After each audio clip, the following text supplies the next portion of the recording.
everyone, Valerie here from The Road Less Traveled. So for the past year or so, we've been trying to make our property soil more conducive for foraging. When we purchased this property, it was only used for hay for cattle. So the previous owners didn't fertilize it, they didn't seed it, they just, cut it, rolled it up, and sold it at market. But as you may know, a horse's digestive system is very delicate. It can't eat just anything. There's a lot of grasses it won't eat. Some weeds are toxic. So we want to do the best we can for our horses. So we took it upon ourselves to make the land more conducive. So our first step was to get the soil tested.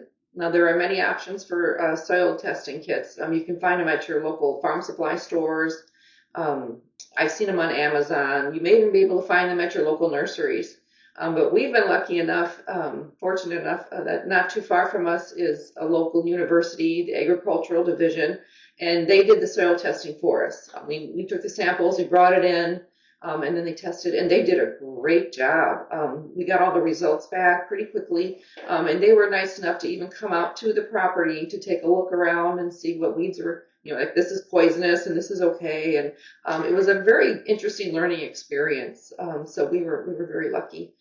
So this video is about the spring planting, which is kind of brief, but then more in depth in the fall planting, which we ended up doing a lot more just to try to get everything the way we wanted it. Also note that the further south you live, you may also be able to do a winter planting, which isn't covered in this video. But like for us, we put annual rye out there and then some fertilizer a few weeks later. And then in a few months, hopefully, they'll be munching on some good grass at the beginning of February. So I hope you enjoy the video. I hope you get something out of it and find it interesting. So bye-bye. So for our spring planting efforts, we are going to be overseeding with Bermuda as recommended. And we're also going to be putting some urea fertilizer down. So this is what we picked up for the Bermuda. It said 5 to 10 pounds an acre. We're going to overseed, so I'm going to even do further than that. But you can see it's I got a little ripped here, but Bermuda seed, hulled, common variety. It's fine. So that is what we're going to be doing. So it's pretty simple for the spring. The fall there's a little more to it, but hey, it'll be fun.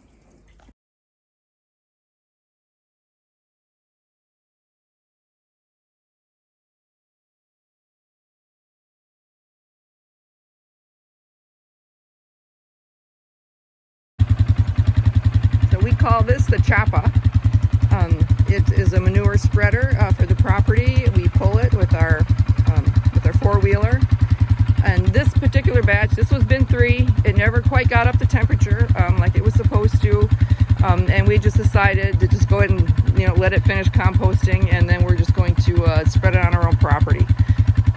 So that's what we're going to be doing.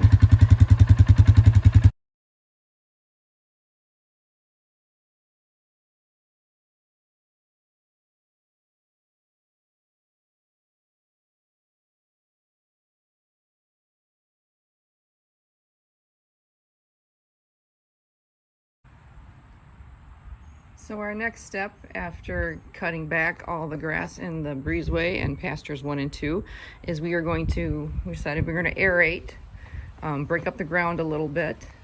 So here's our four-wheeler. Love this thing. It's a lot of fun, but today it has to go to work. So we have this heavy-duty aerator, and my husband weighed it down. So you can see we got heavy cinder blocks, and if that doesn't get it deep enough into the ground, I'll just go ahead and add some more. But that's going to be the next step. I'm going to go over all 3 sections twice, 2 different directions. Then we're going to seed, and then we're going to run the aerator again and help push the seed back into the ground. And I think that should do it.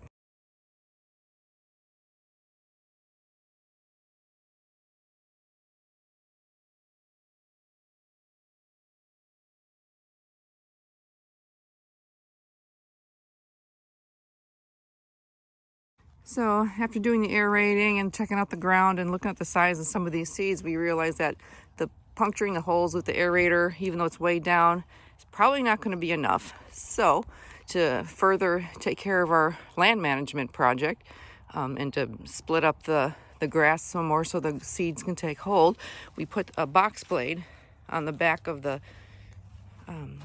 our tractor, and then we're going to lower the teeth, and then we're going to go ahead and I'm going to run over it all different directions and break up the ground. It's not going to look good, but I think it's really going to help.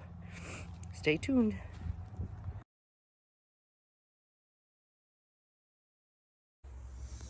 Okay, so we are getting ready for our fall seeding. We have a nice schedule that we came up with our contact from the local university.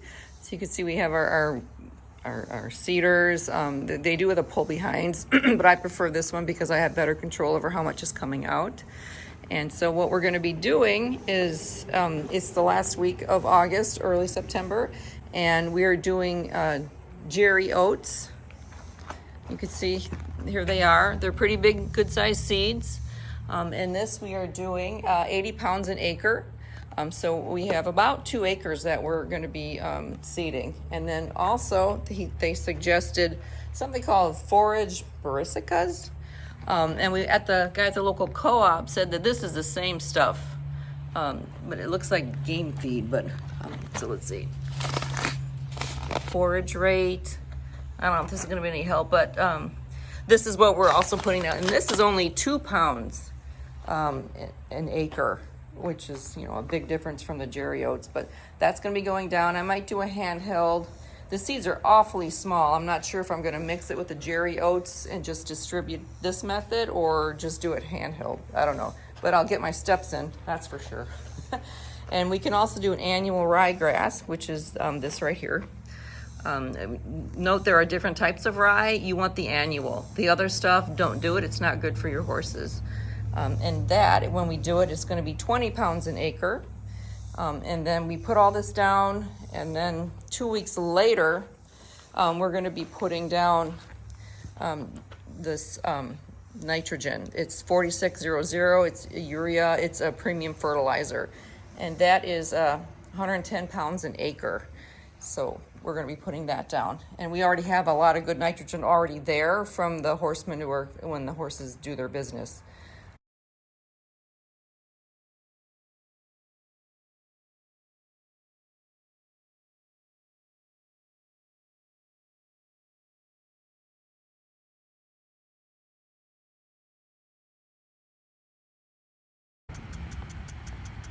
And to help with our efforts and getting some good seed and forage planted for the horses, we went ahead and purchased it's a pretty good sprinkler system. This thing goes 90 feet.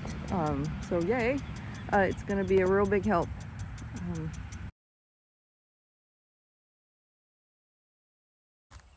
What's she eating, Gigi? Looks like she's going after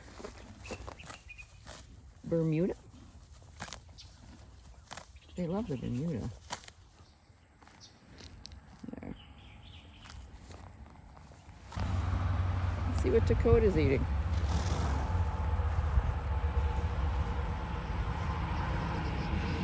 Hey, buddy. He's probably eating the same thing Gigi is eating.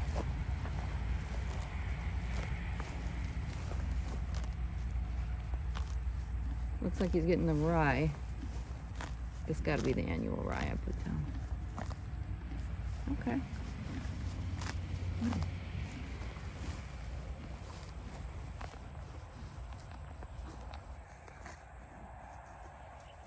Okay.